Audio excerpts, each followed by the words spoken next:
ఇక్కడ ఏదో చిన్నగా కొద్ది గొప్ప అన్నదానాలు కూడా చేస్తున్నారంట. అండ్ నెక్స్ట్ ఏంటంటే ఇప్పుడు ఈ అమ్మవారు బాగుంది. ఇప్పుడు చిలుకూరులో ఎట్లా అంటే మన టేస్ట్ చేస్తారు అనుకున్నాము అవుతుంది. నాకు తెలిసి ఈ సిచ్యువేషన్ ఇక్కడ కూడా అట్లాగా అవుతుందేమో. పోతే ఏంటంటే ఇక్కడ మెయింటెనెన్స్ కరెక్ట్ చేయట్లేదు.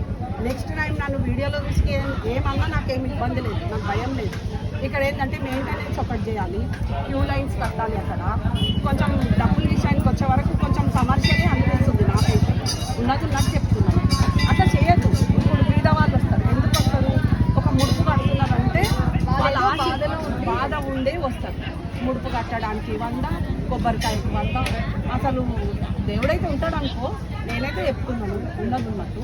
పోతే ఏంటంటే అమ్మవారు మాత్రం సత్యంగల్ల అమ్మవారు. జై బోల్ కాళికా మాతాకి జై. కానీ కొంచెం ఇక్కడ డిసిప్లిన్, నీట్నెస్ ఇవన్నీ చేస్తే నెక్స్ట్ చిలుకూరు కూడా అవ్వచ్చు.